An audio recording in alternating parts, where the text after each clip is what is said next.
میرا نام نعمان علی اتاری ہے۔ میرا سوال یہ ہے کہ جس طرح انبیاء کرام علیہ السلام اپنی قبروں میں زندہ ہوتے ہیں تو اسی طرح کیا اولیاء کرام بھی اپنی قبروں میں زندہ ہوتے ہیں؟ نیک مومن کی جو قبر ہوتی ہے اس میں بھی اللہ پاک کی رحمت سے جسموں کے زندہ ہونے کے واقعات یہ مشاہد ہیں، یعنی یہ کوئی ایسی بات نہیں کہ جس کو دیکھا نہ گیا ہو۔ اب بھی بعض اوقات ایسا ہوتا ہے کہ برسوں کے بعد قبریں کھل رہی ہوتی ہیں اور اللہ پاک نے ان کے جسموں کو سلامت رکھا ہوا ہوتا ہے،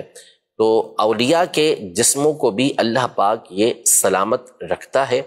اسی طرح جو حفاظ ہیں، جو قرآن پر عمل کرنے والے ہیں، ان کے جسموں کو بھی سلامت رکھتا ہے۔ کثرت کے ساتھ درود پاک پڑھنے والا، اللہ کی بارگاہ میں توبہ کر کے پھر کبھی نافرمانی نہ کرنے والا جسم، ان تمام کے حوالے سے کتابوں کے اندر یہ مذکور ہے، یہ لکھا ہوا ہے کہ ان کے جسم بھی قبر کے اندر سلامت رہتے ہیں، اور یہ اللہ پاک کی رحمت ہے کہ وہ اپنے انبیاء کرام بالخصوص نبی پاک صلی اللہ علیہ وسلم کے صدقے میں یہ انعام دوسروں کو عطا فرمانا چاہے تو عطا فرما سکتا ہے۔ تو ایسے واقعات اب بھی ہمارے سامنے، یعنی اب تو بالکل واضح ہو گیا نا کہ اب آج کے دور کے اندر ایسی قبریں کھلیں جس کے اندر لوگوں نے دیکھا، اور پچھلی کتابوں کے اندر بھی بزرگوں کے ایسے واقعات موجود ہیں، مستند کتابوں کے اندر موجود ہیں۔ جسم سلامت ہونا ایک حیات کے حوالے سے، جیسے سوال ان کا نا حیات نبی اور حیات عجیب، اسی طرح جو حیات کا معاملہ ہے تو دیکھیں روح تو کبھی نہیں مرتی، ٹھیک، روح ہمیشہ یہ زندہ رہتی ہے۔ روح کے مرنے کا قول کرنا یہ تو گمراہی ہے۔ موت جو نام ہے وہ روح کے جسم سے جدا ہونے کا نام ہے، اس کے بعد جو روح ہے اس کا تعلق جسم کے ساتھ رہتا ہے، حتیٰ کہ کافر کا بھی رہتا ہے، اس کی روح کا بھی تعلق اس کے جسم کے ساتھ ختم نہیں ہوتا۔ جو عذاب ہوتا ہے یہ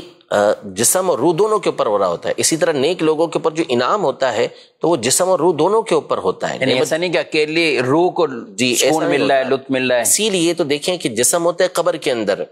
روح کسی بھی مقام پر ہو، جو مختلف احادیث کے اندر مختلف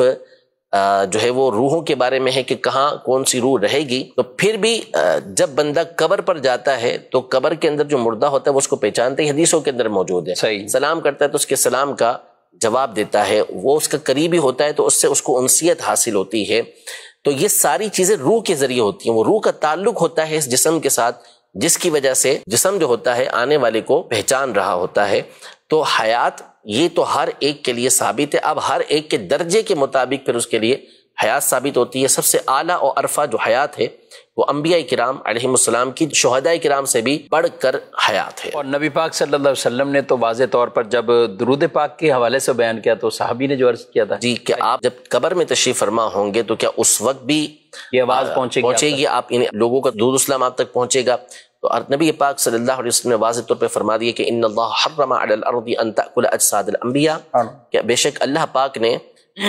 زمین پر اس بات کو حرام کر دیا کہ وہ انبیاء کے جسموں کو کھائے۔ بلکہ بخاری شریف کے اندر موجود ہے، حضرت سیدنا عمر بن عبدالعزیز رضی اللہ تعالی عنہ یا کسی اور کے دور کے اندر قبر انور ہے، اس کی دیوار گر گئی تھی، ایک پاؤں ظاہر ہو گیا، تو لوگ دہشت کے اندر آ گئے کہ یہ پاؤں کس کا ظاہر ہو، کہیں نبی پاک صلی اللہ علیہ وسلم کا مبارک پاؤں نہ ہو۔ تو پھر حضرت سعید بن مسیب رضی اللہ تعالی عنہ نے پہچان لیا کہ یہ حضرت عمر کا پاؤں ہے، اللہ بالکل پاؤں بالکل سلامت، وہ حیات تھے، اس حیات تھے۔ کیوں نہ ہو نبی پاک صلی اللہ تعالی علیہ وآلہ وسلم، آپ خود فرمائیں کہ میں موسیٰ علیہ السلام کی قبر کے پاس سے گزرا، وہ اپنی قبر میں